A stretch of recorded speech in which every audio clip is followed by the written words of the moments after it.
تقریر کے لیے میں اپنے ادارے کے طالب علم امیر حمزہ متعلم لیول 4 سے گزارش کروں گا کہ وہ تشریف لائیں۔ عصر جدید میں علم کی اہمیت کے عنوان پر تقریر فرمائیں۔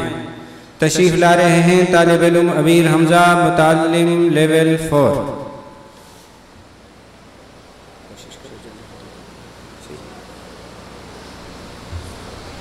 نحمده ونصلي على رسوله الكريم اما بعد فاعوذ بالله من الشيطان الرجيم بسم الله الرحمن الرحيم يرفع الله الذين آمنوا منكم والذين اوتوا العلم درجات صدق الله العظيم او كما قال صلى الله عليه وسلم خيركم من تعلم القرآن وعلمه او كما قال صلی اللہ علیہ وسلم۔ سامعین محترم، آج میں آپ حضرات کے سامنے عصر جدید میں علم کی اہمیت کے موضوع پر چند معروضات پیش کرنا چاہتا ہوں۔ سامعین محترم، اسلام میں علم دین کی بڑی اہمیت ہے، یہ جہل کے مقابلے میں ہے۔ علم دین سراپا نور و ہدایت ہے، جہل سراپا ضلالت ہے۔ اسلام نے ہمیں علم دین کے حصول کا حکم دیا ہے، اور قرآن و حدیث میں علم کی بڑی اہمیت و فضیلت بیان کی گئی ہے۔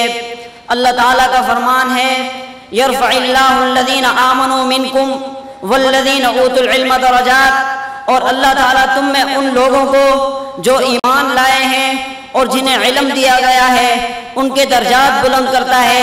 سامعین محترم، یہاں یہ بتلایا گیا ہے کہ جو بھی ایمان والا اور علم والا ہے ان کے درجات بلند کر دیے جاتے ہیں، اور نبی کریم صلی اللہ علیہ وسلم نے قرآن کو قوموں اور ملتوں کی سربلندی کا سبب قرار دیا ہے۔ آپ صلی اللہ علیہ وسلم کا فرمان ہے ان اللہ یرفع بہذا الکتاب اقواما ویضع به آخرین، بے شک اللہ تعالیٰ اس کتاب کے ذریعے قوموں کو بلندی عطا کرتا ہے اور اسی کے ذریعے بہت سو کو نیچے گرا دیتا ہے۔ یعنی جو قوم اس قرآن کو پڑھتی ہے اور اس پر عمل کرتی ہے اللہ تعالیٰ اسے بلند مقام عطا کرتا ہے، اور جو قوم اس قرآن سے اعراض کرتی ہے اور اس کے مقتضیات پر عمل کرنے سے گریز کرتی ہے اللہ تعالیٰ اسے ذلیل و رسوا کر دیتا ہے اور نیچے گرا دیتا ہے۔ لہٰذا قرآن و حدیث سے یہ معلوم ہوا کہ قرآن ہی انفرادی اور اجتماعی طور پر ترقی کا زینہ ہے۔ اسی لیے قرآن کے سیکھنے اور سکھانے والے کو سب سے بہترین انسان کہا گیا ہے۔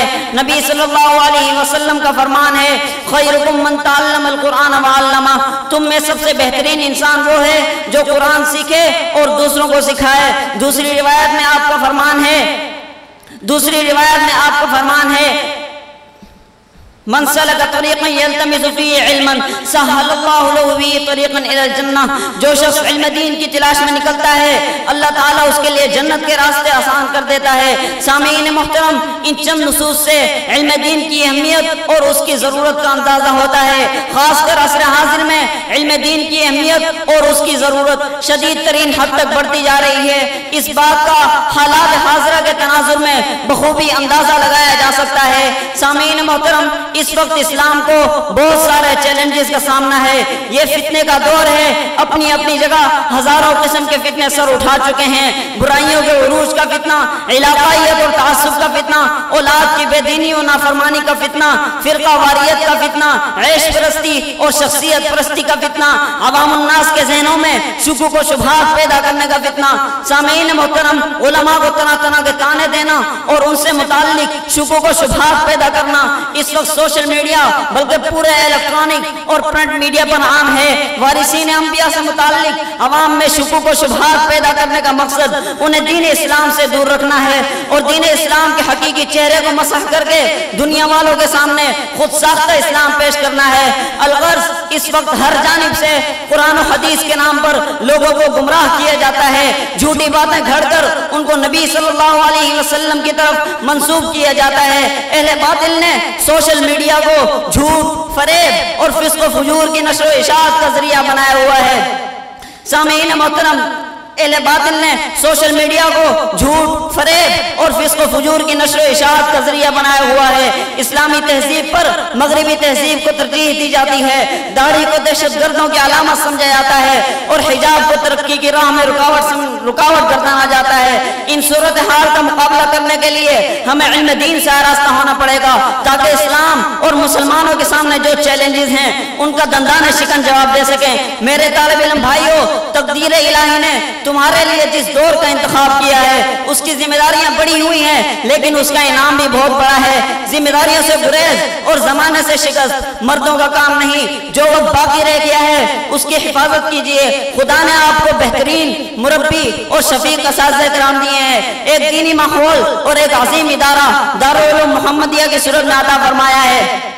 زمانے کی طاقت اور اپنے کام کی عظمت کو سمجھیے اور اپنے آپ کو قیمتی اور کارآمد بنائیے تاکہ امت کے لیے قیمتی اور کارآمد ثابت ہو۔ میں آخر میں انہی الفاظ پر اکتفا کروں گا۔ حالات کے قدموں میں قلندر نہیں گرتا، حالات کے قدموں میں قلندر نہیں گرتا، ٹوٹے جو ستارہ تو زمین پر نہیں گرتا، گرتے ہیں سمندر میں بڑے شوق سے دریا، گرتے ہیں سمندر میں بڑے شوق سے دریا، لیکن کسی دریا میں سمندر نہیں گرتا۔ وما علینا الا البلاغ المبین۔